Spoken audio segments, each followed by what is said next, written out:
Assalamualaikum. Waalaikumsalam. Waalaikumsalam. Kita mulai materi kita. Kita tunggu sampai separuh. Dari total mahasiswa ya, ini masih 30 mahasiswa karena 31 yang hadir. Oh, sudah 35. Kita tunggu sampai 11.05.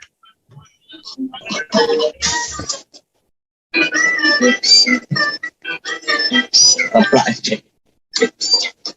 Toplak cocok. Asen. Manggil. Orang. Hanya cintamu.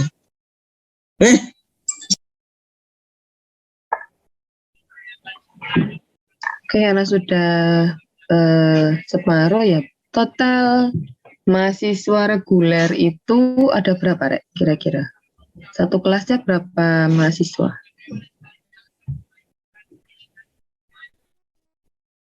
Satu kelas 30. 30. Kalau 4 kelas berarti ada 71 mahasiswa yang sudah gabung. Oke, saya mulai dulu. Bismillahirrahmanirrahim. Assalamualaikum warahmatullahi wabarakatuh. Waalaikumsalam warahmatullahi wabarakatuh. Bagaimana kabar hari ini, Rek? Alhamdulillah. Ternyata kita kembali daring ya untuk yang praktikum. Kemarin kan informasinya praktikum untuk minggu kedua bisa dilakukan secara luring. Dan kondisi COVID-nya naik lagi, maka praktikumnya didaringkan lagi karena baru berubah kemarin sore.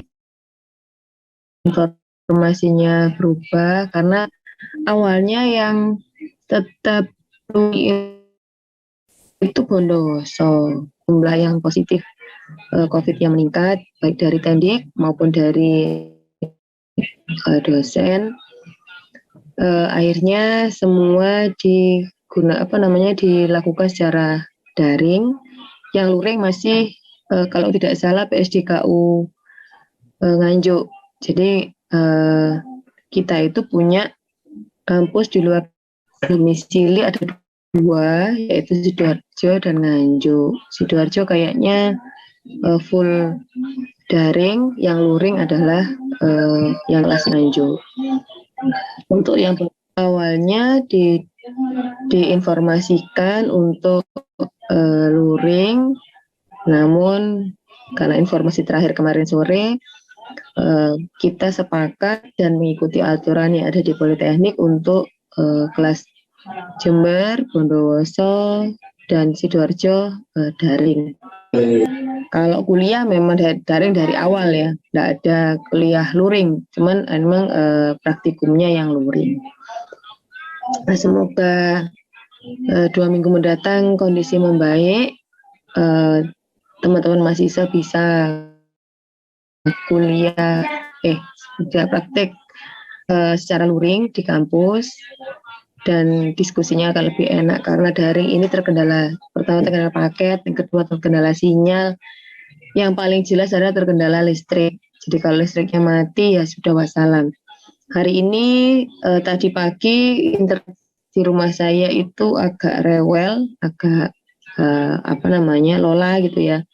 Jadi juga saya khawatir kalau tidak bisa untuk melakukan tatap muka. Alhamdulillah agak siang main baik. Sebenarnya kalau materi sepasar ini materi yang banyak ada di internet, banyak sekali. Yang dilakukan apa saja, kemudian kita bisa menggunakan tools, kemudian kenapa kok seperti itu. Kalau Anda pengen jualan, misal Anda pengen jualan di marketplace, riset pasar ini juga sangat membantu apakah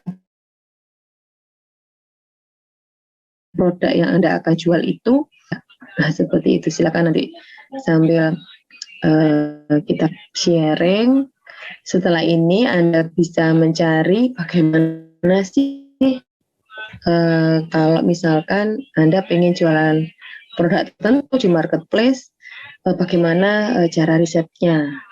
Saya mendapatkan beberapa link YouTube itu yang lumayan untuk membantu kita bagi yang yang awam untuk berjual di marketplace. Ada beberapa tutorial yang menurut saya gampang untuk diterapkan, tinggal mahasiswa mau atau tidak. Kalau tahun lalu, minggu lalu saya mengatakan, saya bercerita minggu lalu itu kan by ini ya, berdasarkan kejadian yang menimpa saya dulu waktu kuliah. Bagaimana saya akhirnya mempunyai keinginan untuk mendapatkan penghasilan seperti itu. Nah, kalau misalkan mahasiswa, saya ini kan semuanya sudah ada gitu ya, laptop sudah dibelikan, motor juga bagus, HP juga lumayan gitu ya, uang saku saya juga banyak gitu. Terus apa yang membuat saya ingin menjadi wirausahawan gitu ya? Kalau saya sih mengatakan memiliki uang dari keringat sendiri walaupun 15.000 itu sangat menyenangkan. Walaupun 500.000 dikasih ya lebih menyenangkan ya, tapi rasanya berbeda seperti itu. Dari mendapatkan 15.000 pertama, 100.000 pertama, 1 juta pertama, 10 juta pertama, itu sensasinya berbeda. Kemudian itu yang pertama. Yang kedua, kalau saya memang kondisi kemarin itu memang membuat saya harus seperti itu gitu ya. Nah, kalau semuanya sudah ada, apakah Anda tidak memiliki impian lain gitu? Misalkan laptop api, HP keren lah, sepeda motor Yahoo lah pokoknya. Anda tidak ingin keliling Indonesia? Atau Bu, saya keliling Indonesia bisa Bu, bayari sama orang tua gitu ya. Mau ke luar negeri? Challenge diri Anda untuk hal-hal yang menyenangkan. Mumpung masih muda, umur itu tidak bisa diulang lagi. Seusia Anda ini harusnya sudah eksplor macam-macam, menambah pengetahuan banyak hal, melakukan hal yang menyenangkan. Kenapa? Karena umur kalian ini adalah masa-masa yang sangat menyenangkan untuk belajar, untuk berorganisasi, untuk bersosialisasi, untuk menunjukkan eksistensi, itu sangat luar biasa seperti itu. Nah, kalau sudah nanti lulus kuliah, Bu, saya mau mulai usaha, dengan yang sekarang sudah mulai usaha itu hasilnya beda. Karena sebagai wirausahawan, seperti yang saya jelaskan kemarin, wirausaha itu adalah penanggung resiko, semua resiko, baik resiko keuangan, resiko jalannya usaha dan sebagainya, dan juga dapat mendapatkan uangnya juga Anda yang menikmati seperti itu. Jadi kalau sekarang tren yang ada di Korea Selatan itu, saya ini sharing saja untuk hari ini biar yang lain semangat untuk memulai sesuatu hal yang baru, untuk mendapatkan income sendiri dengan halal ya. Nah, di Korea Selatan itu sekarang sudah mulai bergeser. Kalau dulu anak-anak SMA itu berlomba belajar tekun sampai malam untuk supaya diterima di kampus yang bonafit. Tapi sekarang tidak.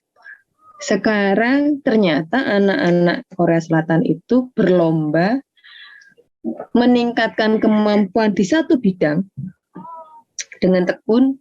Mereka mencari seperti semacam D1, D2 seperti itu, tapi terus mencoba itu lebih dalam, mempelajari itu lebih dalam untuk mendapatkan kerja. Kenapa kok seperti itu gitu ya? Ini ada fenomena menarik. Menurut anak-anak Korea Selatan, ini saya dari informasi yang bisa terpercaya, bisa dipercaya. Anak-anak Korea Selatan itu berpikir begini, kalau kuliah dimulai dari misalkan kuliah Anda umur 19 tahun gitu ya, 19 tahun sampai 20 tahun. Kuliah S1 itu misalkan 3 tahun sampai 4 tahun misalkan. Taruhlah 4 tahun. Kalau diawali dari umur 19, berarti lulus umur 23.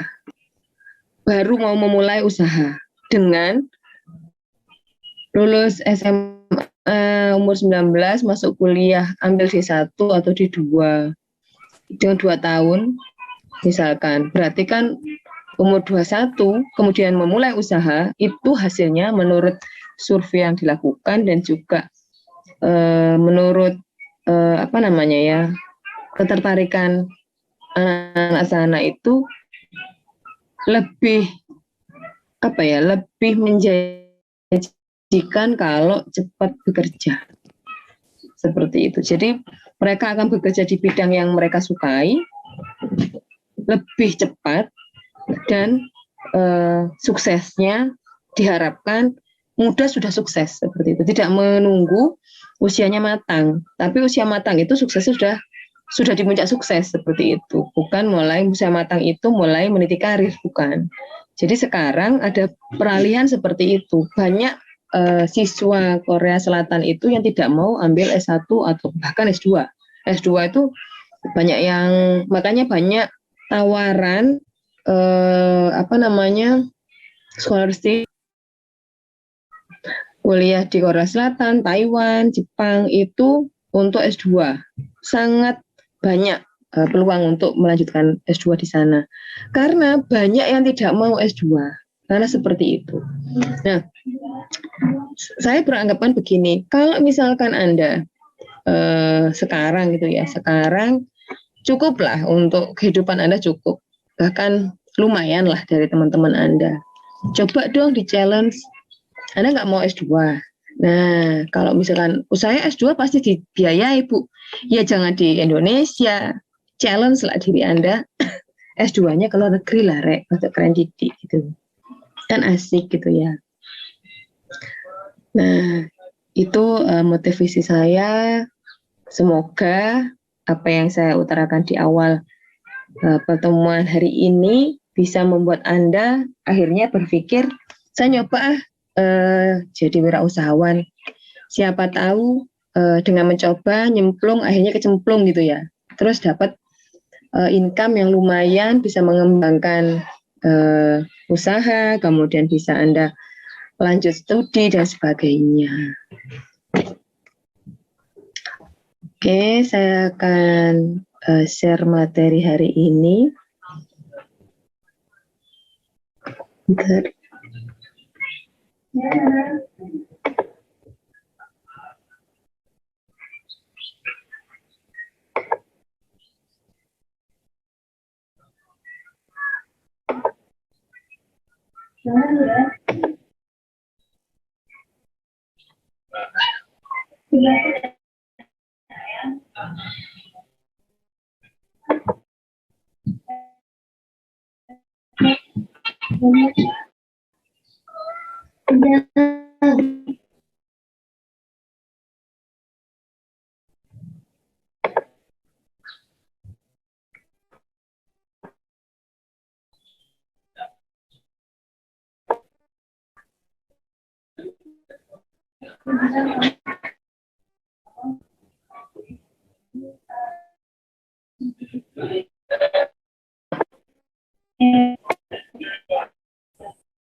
Yang akan kita pelajari hari ini adalah survei pasar atas suatu produk.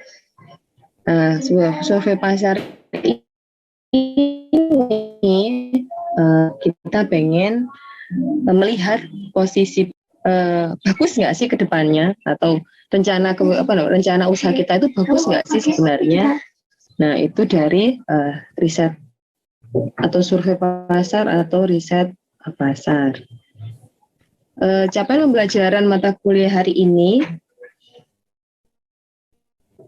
yang pertama adalah kita dapat menyiapkan pelaksanaan survei pasar atas suatu produk. Yang kedua, dapat menyusun rencana survei pasar. Yang ketiga, dapat melaksanakan survei pasar. Dan selanjutnya adalah dapat melakukan analisis data hasil survei pasar. Nah, untuk analisis, kemudian pelaksanaan survei pasar, nanti Anda bisa lakukan sesuai dengan yang paling gampang dulu dah. Anda bisa menggunakan tools. Banyak tools yang bisa digunakan untuk melaksanakan survei pasar. Salah satu tools yang paling sederhana adalah menggunakan Google Trend. Nah, seperti itu. Nanti kita coba, kita menggunakan Google Trend, kemudian kita lihat peluang, kira-kira ide bisnismu itu berpeluang untuk dikembangkan ataukah harus ada sesuatu yang lain, seperti itu. Kita masuk ke pengertian. Di sini ada riset pasar dan informasi pemasaran, ada pengertian klasifikasi riset pasar, kemudian ada isinya metode riset pasar. Nah, berdasarkan pengertian, riset pasar ini adalah suatu perencanaan, pengumpulan, analisis, dan pelaporan yang sudah tersistematis dari data atau berbagai temuan yang relevan dengan adanya situasi pemasaran tertentu yang telah dicapai oleh perusahaan atau bidang usaha. Ini pengertian riset pasar yang diberikan oleh Philip Kotler, seperti itu. Kemudian ada pengertian dari American Marketing Association. Itu adalah fungsi yang menghubungkan konsumen, pelanggan, dan publik dengan pemasar atau seller melalui informasi yang digunakan untuk mengidentifikasi, mendefinisikan peluang dan masalah pemasaran, menghasilkan dan menyempurnakan, serta mengevaluasi upaya pemasaran, memantau kinerja pemasaran, dan memperbaiki pengertian pemasaran sebagai suatu proses. Nah, ini didapatkan dari American Marketing Association.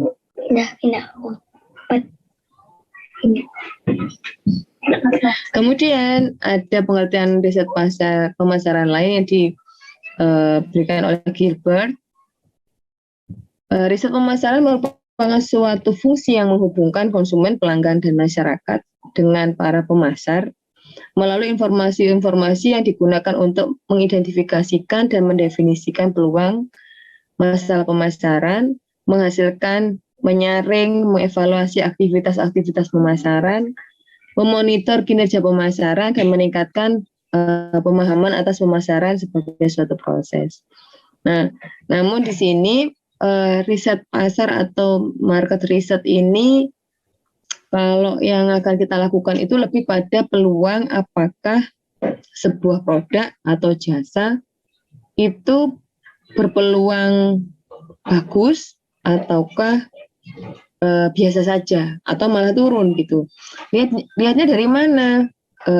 Kita bisa melihat dari tren masyarakat itu banyak yang mencari atau tidak, atau masyarakat itu banyak yang membutuhkan atau tidak, seperti itu.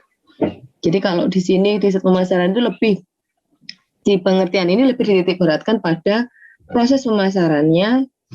Apa yang kita lakukan itu sebenarnya tidak hanya di proses pemasaran. Yang lebih tepat itu adalah apakah produk kita itu mempunyai peluang untuk dikembangkan, mempunyai peluang untuk terjual di customer. Kemudian bagaimana posisi produk kita dengan produk yang sejenis atau produk kompetitor kita. Misal Bu, saya tidak punya idenya bukan produk gitu ya. ide saya adalah jasa. Nah, sama riset pasar itu kita akan melakukan riset terhadap peluang dari jasa kita itu apakah bisa dikembangkan, bagaimana penerimaan customer dan posisi kita di mana dengan kompetitor. Setarakah di atas atau di bawahnya kompetitor seperti itu.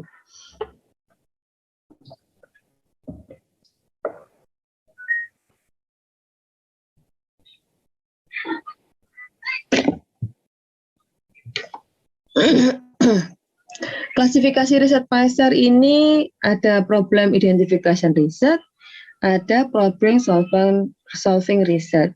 Kalau problem identification research ini mengidentifikasikan masalah yang telah muncul atau yang akan muncul di masa depan. Jadi kita mengidentifikasinya dari apa? Biasanya dari tren, dari kecenderungan tahun lalu, dari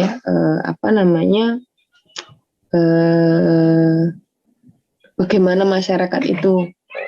Misalkan ada polanya dalam 1 tahun terhadap produk itu ada polanya, pola naik atau turun seperti itu. Contoh, sebagai contoh, kalau mendekati Lebaran atau mendekati puasa, maka biasanya harga 9 bahan pokok itu naik.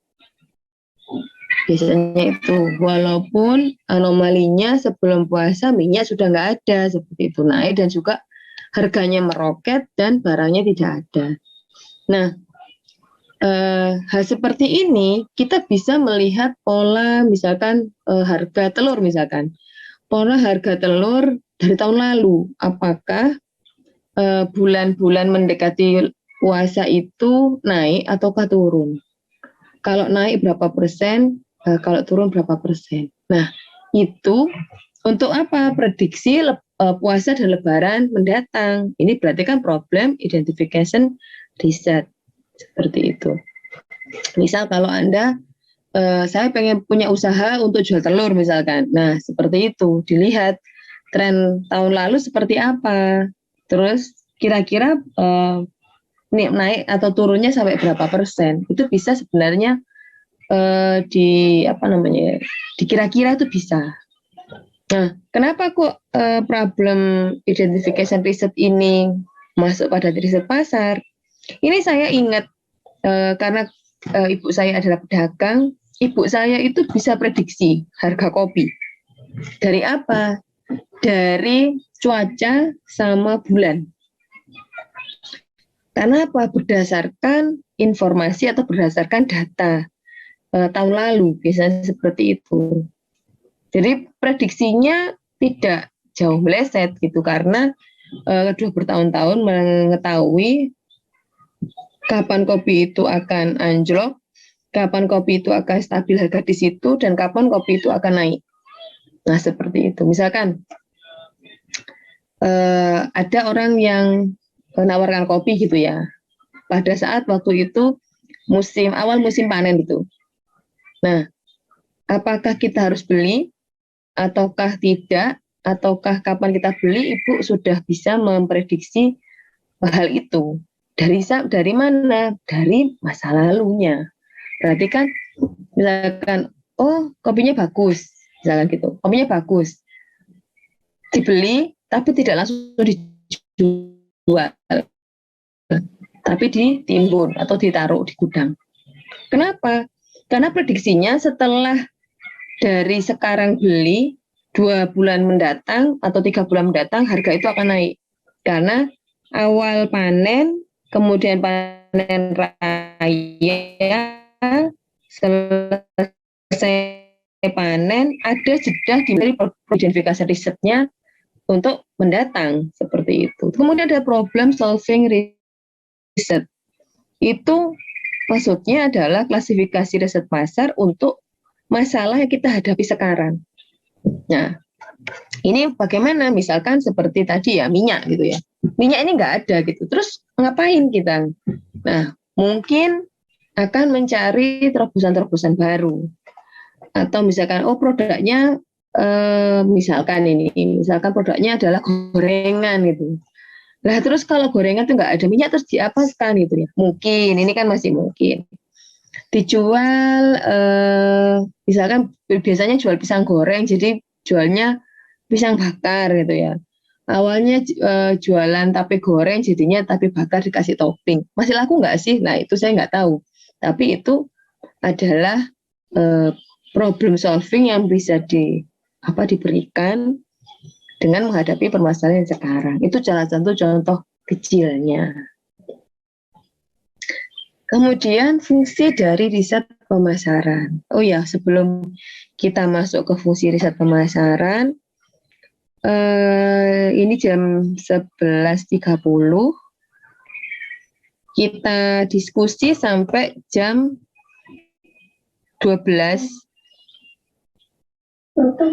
atau jam 12 kurang seperempat. Kemudian saya berikan waktu 30 menit untuk kita melakukan kuis.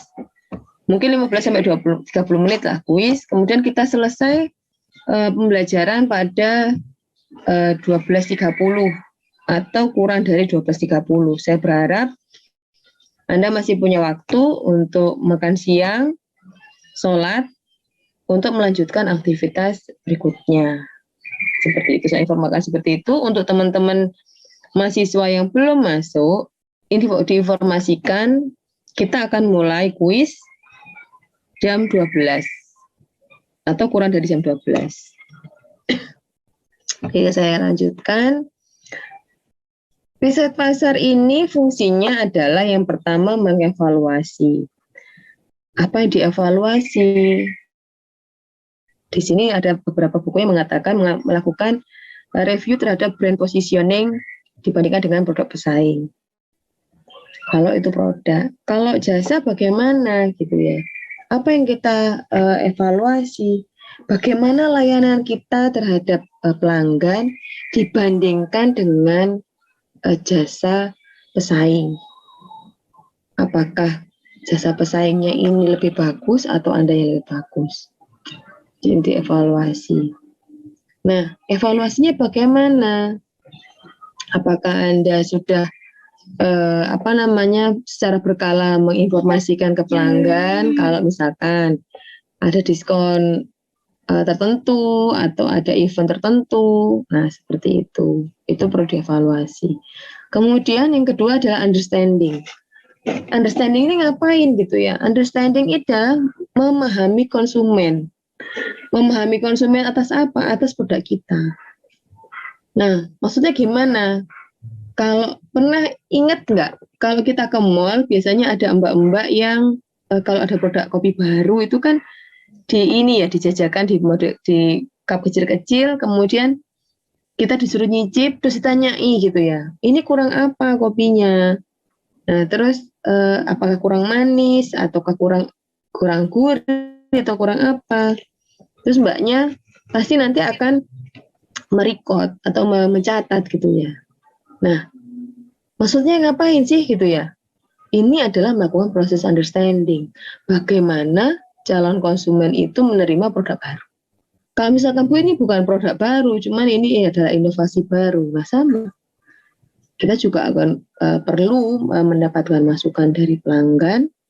Apakah produk yang kita jual atau jasa yang kita berikan itu sesuai dengan harapan mereka seperti itu. Bagaimana produk itu diterima atau jasa itu diterima. Kita harus melakukan pemahaman itu. Apakah perlu perbaikan ataukah tidak. Seperti itu. Nah, jadi proses riset pasar ini juga melihat bagaimana penerimaan dari customer. Kemudian ada predicting. Nah, predicting ini adalah riset pasar selalu dijadikan bahan acuan utama. Maksudnya begini, misal sekarang itu kan banyak orang yang semua pembelajarannya daring. Kita bisa nggak sih misalkan usaha jual beli HP gitu ya. Nah, kita pengen tahu HP yang paling banyak dicari orang itu seperti apa. Misalkan, kalau misalkan di awal-awal pembelajaran itu biasanya kisaran berapa, kemudian misal kalau di daerah Jember Kota itu HP yang akan laris itu yang bagaimana? Kalau misalkan di daerah Bondowoso bagaimana? Apakah sama? Tentu tidak. Nah, lihatnya dari mana? Dari kalau kita menggunakan tools, kita bisa menggunakan Google Trend itu melihat apakah trennya naik ataukah turun. Nah, seperti itu. Nah, kalau trennya naik bagaimana? Berarti kalau kita buka toko HP dengan kisaran harga yang seperti yang kita sudah dapatkan, prediksi kita adalah HP itu akan laku. Nah, seperti itu. Katanya kalau teman-teman pemasaran bilangnya kita akan closing seperti itu. Nah, itu didapatnya dari mana? Tentunya dari riset pemasaran. Dari data apa? Gitu. Dari data kalau misalkan dari online, ya kita bisa melihat dari apakah seberapa banyak orang itu search atau mencari informasi tersebut. Nah, kalau misalkan ternyata banyak yang mencari, otomatis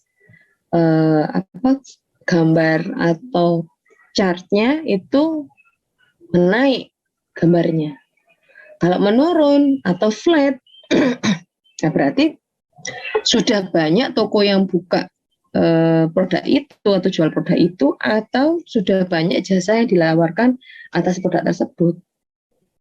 Jadi kalau misalkan flat-flat saja, misalkan jualan skincare gitu ya, skincare untuk remaja misalkan, anti jerawat misalkan, kita lihat trennya nanti apakah trennya naik ataukah tidak. Kalau tidak ya berarti produk baru itu kalau nggak digempur dengan promosi yang gila-gilaan, maka produk itu tidak akan pernah sampai informasinya ke pelanggan. Jadi prediksinya seperti itu. Kemudian ada fungsi secara controlling. Nah, fungsi controlling itu apa? Untuk melihat setiap proses bisnis sedang dijalankan. Nah, fungsi controlling ini juga sebagai upaya untuk memperbaiki dari jasa dan produk yang kita berikan, seperti itu. Ini adalah fungsi dari riset pasar. Dari sini mungkin ada yang mau ditanyakan. Silahkan.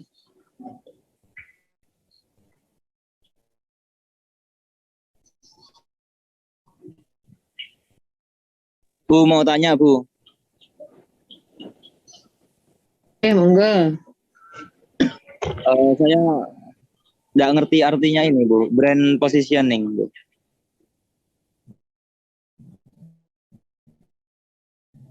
Brand positioning itu produk kita misalkan kopi misalkan ya kopi misalkan kopi apa ya, apa yang paling menarik untuk anak muda itu namanya apa? Robusta. Itu kan jenis, nama. Americano. Kopi luwak, jenis juga, nama gitu loh, kayak kopi kapal api, kopi Torabika, lah gitu loh. Nah, misalkan kopimu kopi muda-mudi misalkan, atau kopi apa ya, gak keren sih muda-mudi. Kopi Pak Mustafa. Pak Mustafa keren dah, enggak ah. Ayolah yang ke apa ya? Menonjolkan kalau itu loh kopinya anak muda gitu. Apa? Yuk. Hah? Dalgona Coffee. Dalgona kopi kok Korea-Koreaan. Kurang keren. Dalgona Candy. Ya.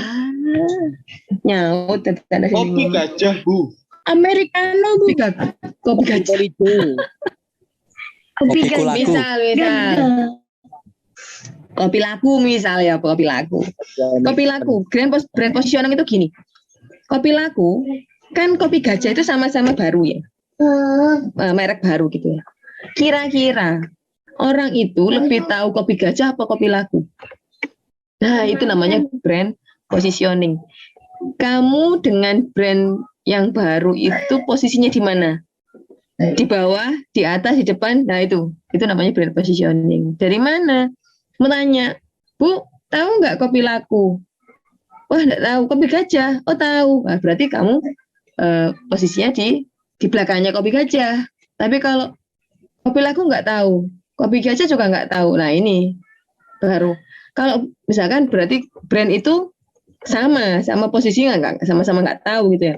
Tapi misalkan Anda sudah melakukan banyak apa namanya promosi ke sosial media kemana-mana. Misalkan ada tanya, Bu kamu Mbak atau Mas tahu nggak kopi laku? Oh tahu Mas, saya pernah nyicip gini-gini. Kalau kopi gajah gimana? Oh saya tahu juga.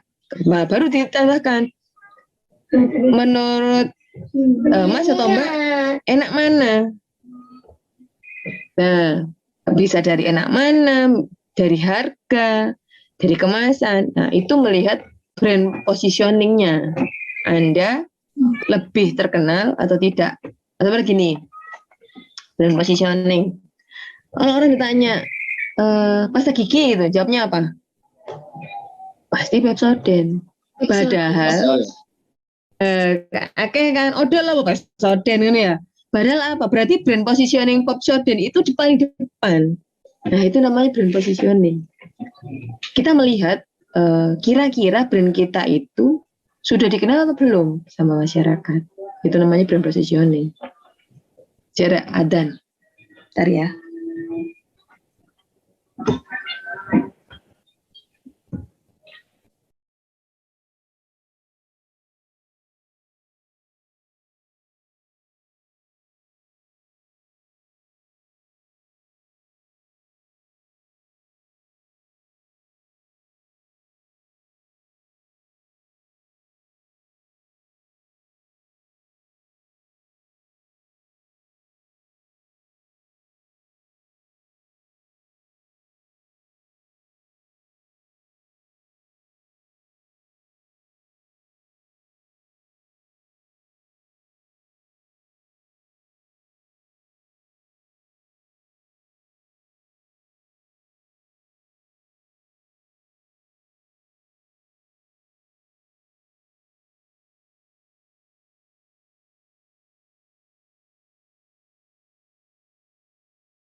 Oke, saya lanjutkan. Metode riset pemasaran ini ada yang namanya metode survei. Metode survei ini adalah metode yang dilakukan dengan cara pengamatan dan pengukuran langsung terhadap kejadian terbuka atau berupa perbuatan konsumen. Jadi kita bisa melakukan survei itu bisa langsung dan tak langsung. Surveinya bisa kita gunakan kuesioner dan banyak hal seperti itu. Kemudian ada yang metode historis. Metode untuk menghadapi masa sekarang dan meramalkan masa yang akan datang. Jadi metode historis ini seperti yang dilakukan ibu saya sebagai pedagang kopi gitu ya. Dari historis tahun-tahun yang lalu, beliau bisa memprediksi berapa bulan setelah panen raya itu maka akan kopi itu naik sekian persen. Berapa bulan sebelum panen raya itu harga kopi sekian, naiknya akan sekian, turunnya sekian, dan nanti akan dari ada harga stabil, harga turun dan harga naik, biasanya seperti itu. Tapi produk itu tidak akan turun terus, turunnya juga tidak lama seperti itu. Nah ini berarti menggunakan metode historis. Kemudian ada lagi observasi dan metode percobaan. Kalau observasi ini kita melihat langsung di pasar misalkan. Kita biasanya kalau observasi ini bisa kita lihat adanya mbak-mbak sales, ada rokok baru, ada mbak-mbak cantik menawarkan apakah merek itu bisa diterima atau tidak secara langsung ke calon customer. Kalau percobaan ini untuk mengetes bagaimana macam jenis rencana reklame promosi penjualan untuk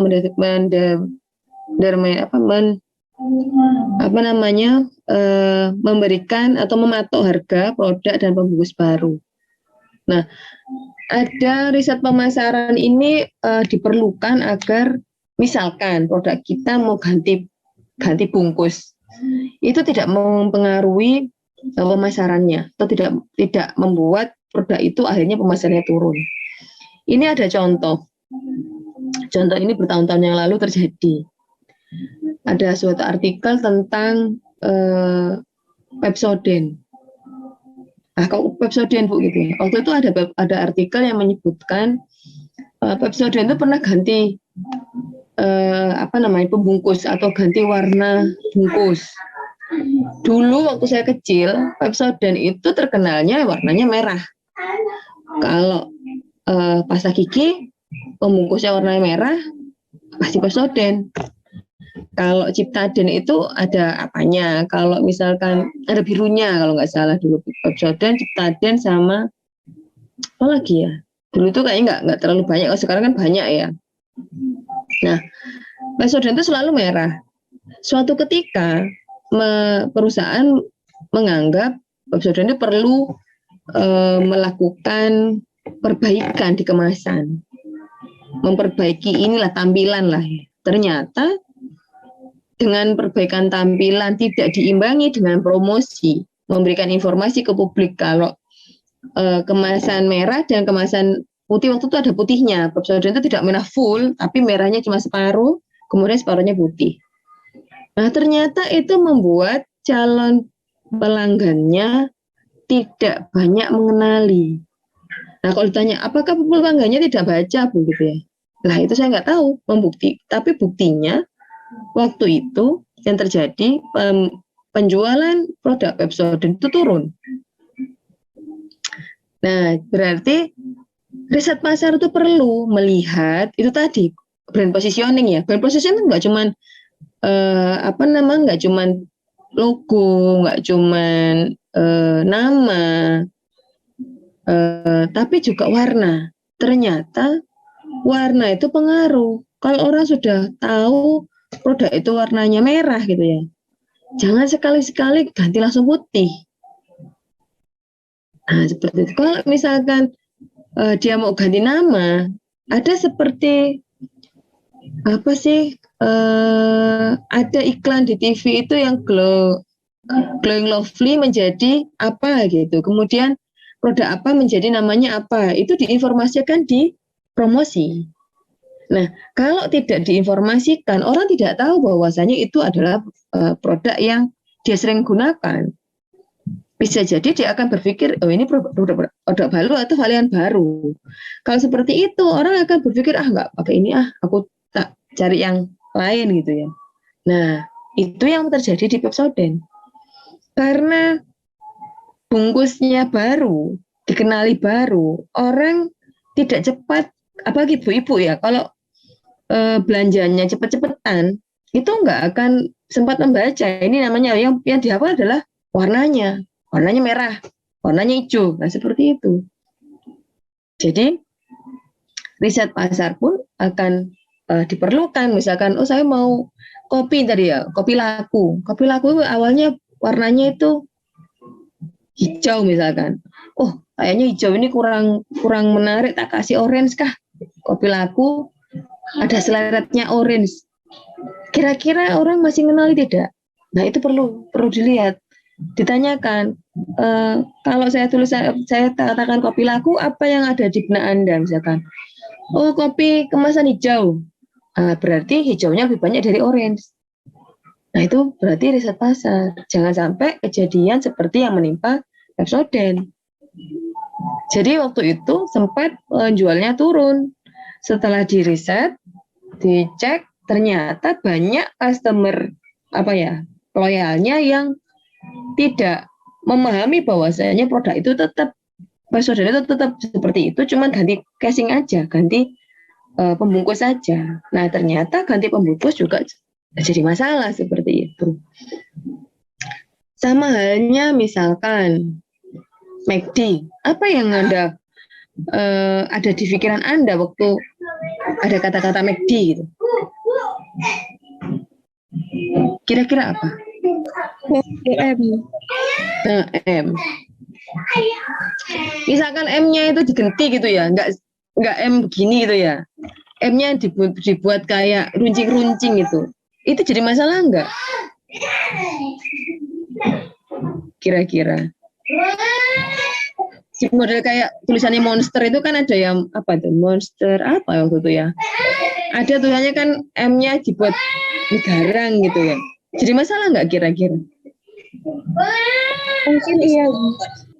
Ya, jadi menjadi masalah. Jadi riset pasar ini pun juga perlu kita lakukan jika kita ingin melihat produk kita ini sejauh mana sih diterima oleh masyarakat, sejauh mana dikenal. Kemudian kalau sudah sangat terkenal, jangan mudah untuk mengubah. Kalau mau mengubah, itu bisa dilakukan riset juga. Kira-kira orang akan mengenal itu sampai sejauh mana perubahannya, seperti itu. Ini adalah metode-metode yang bisa digunakan di riset pasar. Sebentar.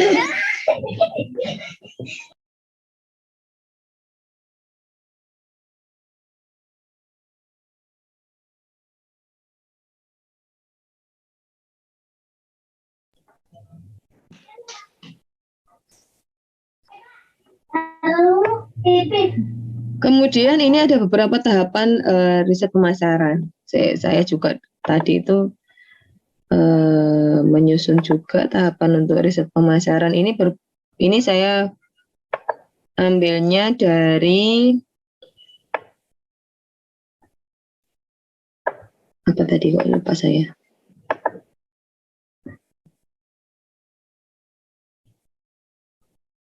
Dari kalau nggak salah Mangke Survei. Nah, Mangke Survei ini salah satu aplikasi untuk survei yang lumayan banyak digunakan oleh beberapa pelaku usaha. Saya share dulu sebentar.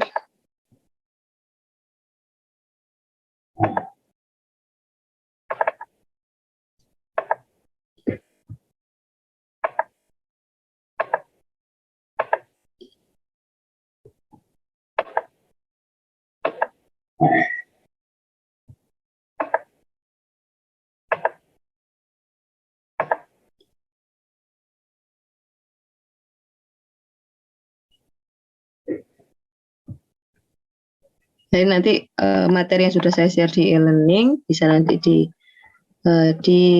bandingkan bagaimana kita melakukan riset itu terhadap sebuah produk.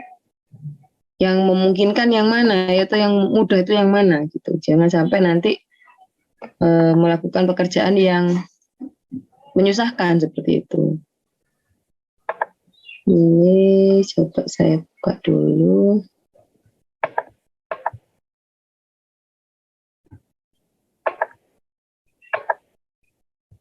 Ya. Yang pertama, menggunakan kelompok target yang spesifik. Jadi nanti waktu Anda melakukan misalkan Anda punya produk tadi itu ya, kopi laku gitu ya, kopi laku. Nah, tentukan target spesifiknya. Siapa kira-kira target spesifik untuk dilakukan surveinya. Jangan semua orang, misalkan gini, kayak minggu kemarin saya mengatakan idenya adalah jual seblak gitu ya. Kalau di awal Anda punya ide itu sudah menentukan segmen pasar, seblak ini mau dijual pada pada orang umur berapa sampai berapa misalkan. Seblaknya mau saya jual di kisaran umur 15 sampai 20 tahun. Otomatis waktu Anda melakukan survei pasarnya jangan ke ibu-ibu. Sangat berbeda pandangan. Kenapa kok seperti itu? Kalau mbak-mbak atau mas-mas yang usia 15 sampai 20 itu yang dilihat, apalagi mbak-mbak ya, lebih spesifik mbak-mbak. Mbak-mbak itu tidak melihat apakah itu harus banyak atau tidak, tapi apakah pedesnya itu nampol atau tidak. Itu kalau mbak-mbak. Kemudian tampilannya menarik atau tidak.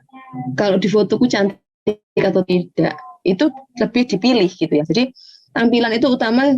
Yang nomor 2 adalah rasa. Tapi kalau ibu-ibu tampilan itu nomor sekian. Yang pertama itu harus banyak. Yang kedua harus rasa.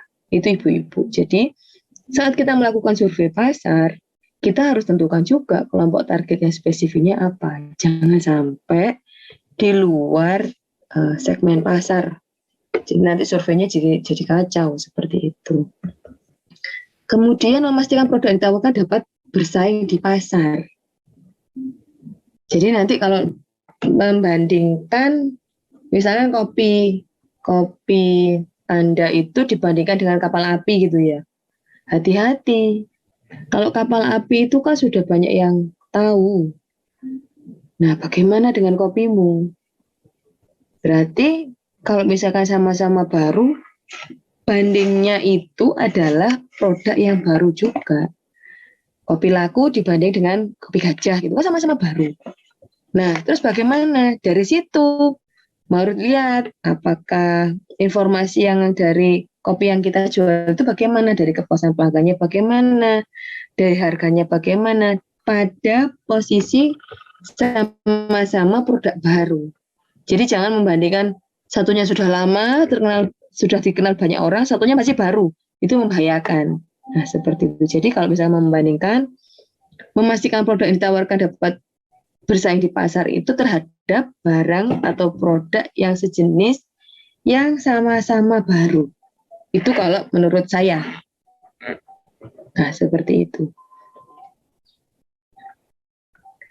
Kemudian membangun strategi sosial media. Kalau sekarang, apalagi masa pandemi, kita mau survei secara langsung ke mall, itu kan membahayakan. Nah, lebih baik apa? Kita lakukan survei menggunakan sosial media. Bisa juga kita menggunakan Google Trend. Nah, seperti itu. Atau di Twitter. Nah, buat apa? Gitu. Kita mengetahui bagaimana reaksi kalau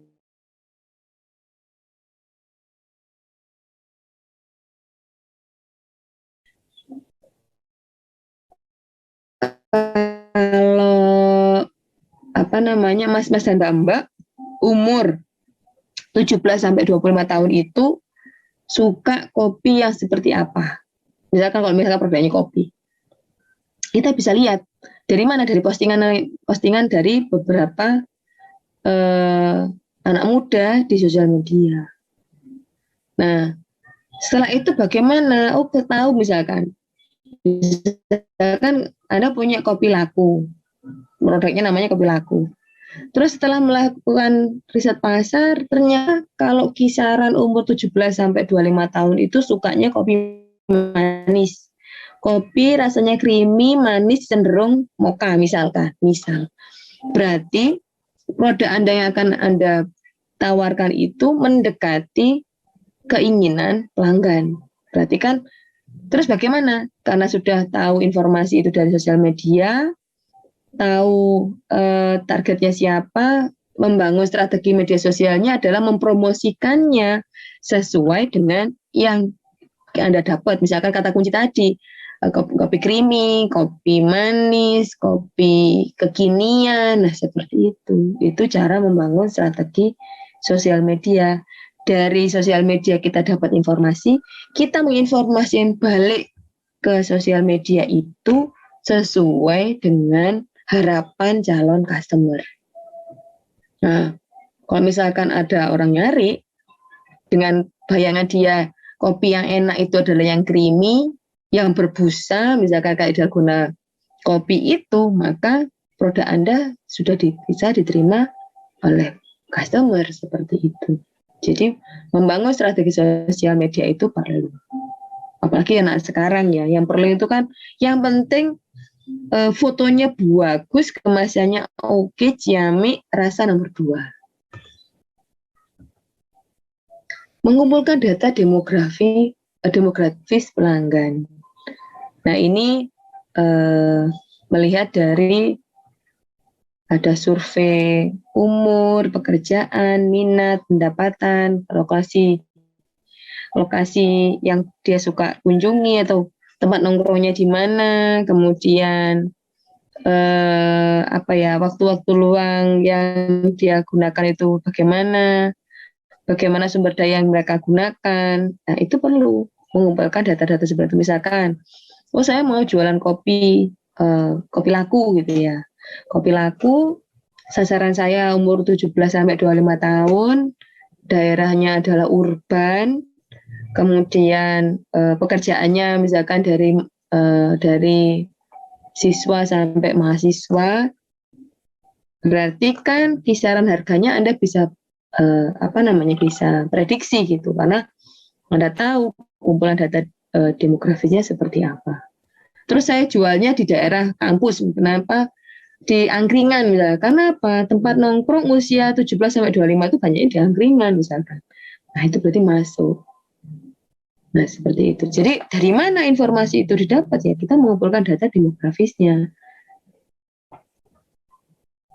Bisa kalau sekarang ada yang namanya buyer persona. Nah, buyer persona itu dari umur, interestingnya bagaimana, itu nanti kita bahas di pertemuan-pertemuan mendatang. Nah, ini adalah salah satu cara untuk melakukan survei pasar, mengumpulkan data demografis pelanggan. Cara yang lain, melakukan segmentasi pasar. Kalau sudah demografisnya ketemu, berarti segmen pasarnya jelas. Nah, kalau apa sih segmen pasar? Kita sebutkan ke siapa kita mau jual. Kopi laku itu mau dijual ke siapa? Umur berapa? Gaya hidupnya bagaimana? Geografinya di mana? Misalkan, di daerah yang tidak terlalu kota misalkan. Kopi laku ini mau saya jual untuk orang-orang yang tidak terlalu kota, tapi tidak terlalu desa juga. Kemudian gaya hidupnya menengah lah gaya hidupnya, umurnya 17 sampai 25. Tempat nongkrongnya angkringan, sukanya gitu. Kalau misalkan masih apakah itu publicity atau bukan, masih awal startup lah. Berarti kan dengan melakukan segmentasi seperti itu kemungkinan besar produk yang Anda tawarkan akan masuk, diterima oleh customer. Nah, mengukur kesadaran produk atau merek, ada namanya brand awareness. Brand awareness itu seberapa jauh sih orang itu mengetahui brand itu. bagaimana caranya gitu ya. Ada nggak orang yang kalau nggak misalkan kalau nggak ngopi Nescafe rasanya kurang kurang oke gitu. Nah, itu berarti brand awareness, kesadaran pasar terhadap suatu produk. Atau seperti ini, kalau minum selalu aqua. Apapun makanannya, minumnya teh botol sosro, itu brand awareness. Orang itu sudah tahu brandnya. Nah, kira-kira kopimu, kopi lakumu itu dipahami, dikenal nggak sama orang? Pasar sudah sadar nggak terhadap merek, bahwasanya ada namanya merek kopi laku seperti itu. Ukurnya dari mana? Nah, ngukurnya adalah kita bisa tanya, kita bisa bandingkan gitu secara survei langsung, ataupun kita juga bisa melihat dari yang ada di internet seperti itu. Kita bisa juga gitu. Nah, kemudian misalkan Bu, saya dari tadi kok makanan terus ya Bu, saya pengennya itu menawarkan produk berupa kaos misalkan. Kan sekarang ada mahasiswa itu yang, atau ada teman-teman mahasiswa yang punya merek kaos yang kece gitu ya. Brand awareness ini gimana caranya untuk menumbuhkan gitu ya. Ya caranya gimana? Gimana caranya brand itu ada di mana-mana agar masyarakat mengetahui. Dimanapun harus terlihat gitu. Entah itu di alun-alun, entah itu dimanapun. Bagaimana caranya? Kalau misalkan itu kan secara ini ya. Nah, kalau misalkan kita bersosial media, gimana caranya menumbuhkan brand awareness gitu? Gimana caranya brand itu dikenal, tidak sesuatu hal yang aneh gitu. Di sosial media misalkan dikenalkan ini nama itu gitu.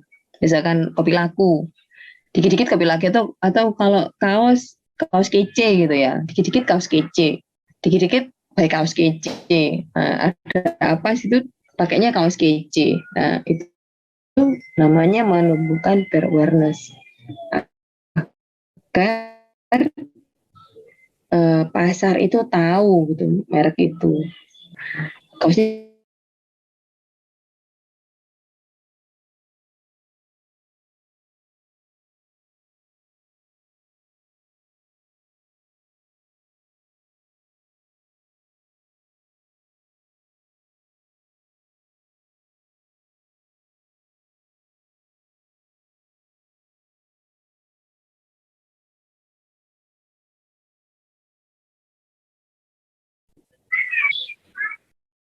kalau di Jogja Dagadu, Bali itu apa namanya?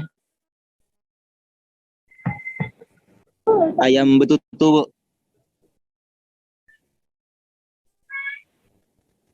Kaos kok ayam betutu. Jogger. Apa sih kok aku lari tenanan, Rek? Jogger. Yes. Jogger itu kan orang siapa sih yang nggak tahu jogger gitu ya? Nah, itu namanya baru brand awareness. Brand awareness-nya jogger itu sudah besar berarti. Kalau di Jogja itu kan, kalau jogger kan terjaga ya ininya.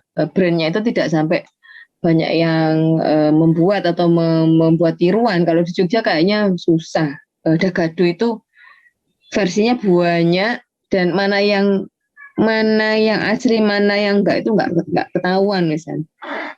Nah, jangan sampai produkmu seperti itu nanti, seperti Dagadu. Kalau bisa tetap seperti Aqua. Walaupun yang diminum alkohol diri bilangnya beli Aqua. Nah, itu brand awareness-nya masuk banget itu, Aqua itu. Misalkan kalau dulu merek sabun itu mesti Lux. Walaupun yang dibeli itu gift, mau sabun colek, pokoknya kalau sabun mandi itu Lux.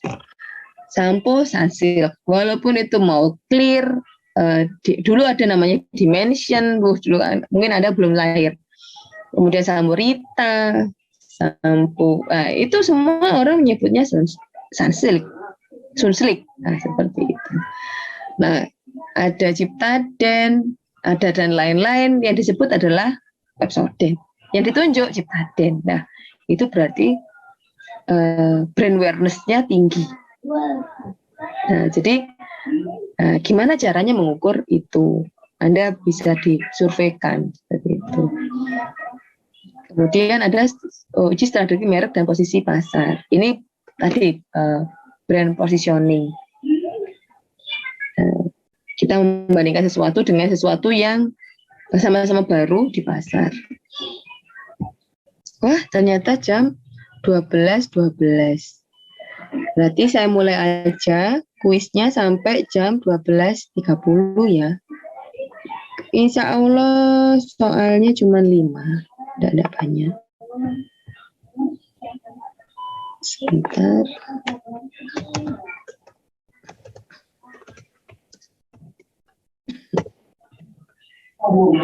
Saya siapkan dulu.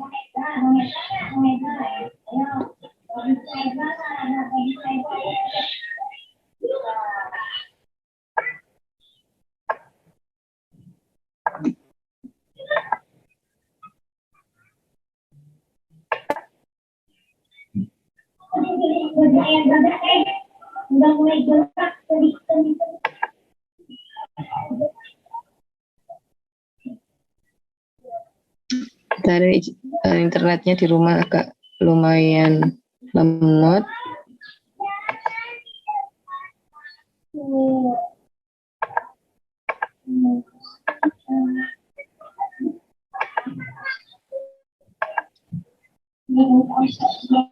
Silakan langsung masuk joinmyquiz.com. Kodenya 535853. Kita mulai 12.15. 15 menit aja, 5 soal 15 menit. Satu soal berarti 3 menit. Joinmyquiz.com, kodenya 535853. 5 soal saja. Jangan lupa yang ditulis adalah NIM. Jangan nama, NIM saja.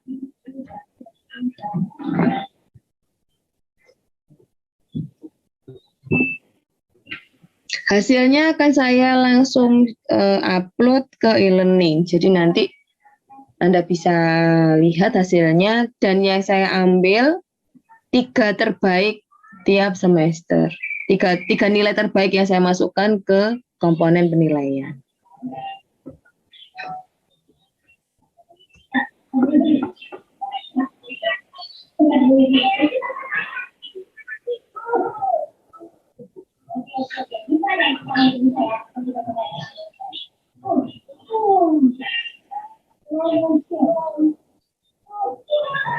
Silakan yang lain dikabari.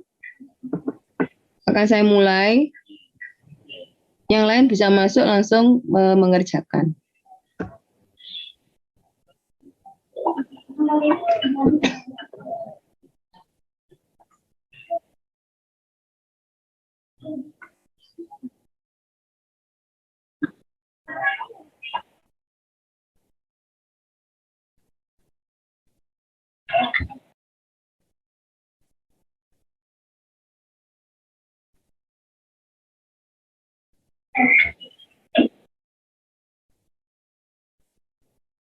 Hati-hati, nggak usah buru-buru.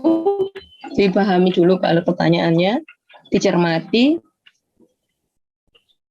baru dipilih jawabannya yang paling benar.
Lagi nak? Hah? Dicatat dulu. Lagi yang, hah? Kamu tuh lapar apa doyan nak? Udah telu naik ya. Lapar.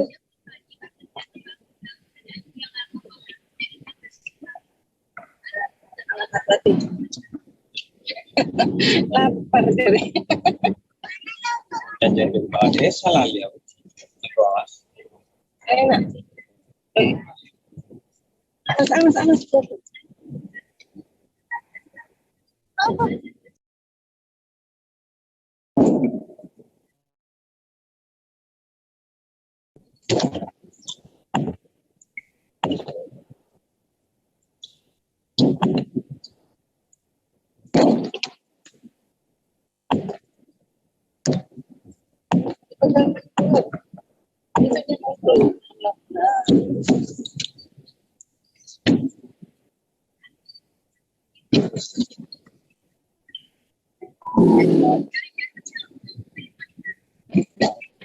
Tuh, apa ini? Beda.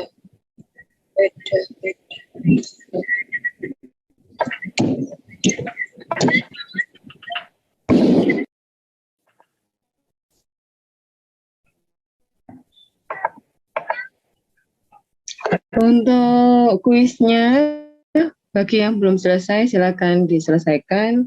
Untuk perkuliahannya, saya akhiri sekian dulu. Ini sudah jam 12.30. Silakan Anda kalau butuh sholat dan makan, saya persilahkan. Sampai ketemu minggu depan. Minggu depan kita akan membahas tentang, saya cek dulu apa yang kita bahas minggu depan.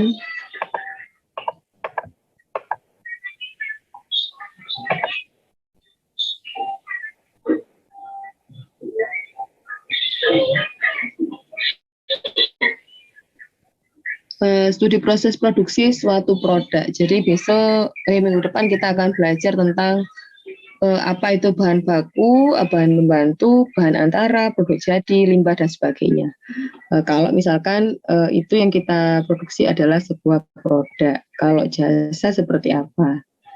Nah, kita bahas minggu depan setelah Anda melakukan riset, apa yang Anda akan jadikan usaha, baru kita akan mengenali untuk membuat sesuatu itu kita butuh apa saja, seperti itu. Sampai ketemu minggu depan, tetap semangat, tetap jaga kesehatan. Assalamualaikum warahmatullahi wabarakatuh. Waalaikumsalam warahmatullahi wabarakatuh.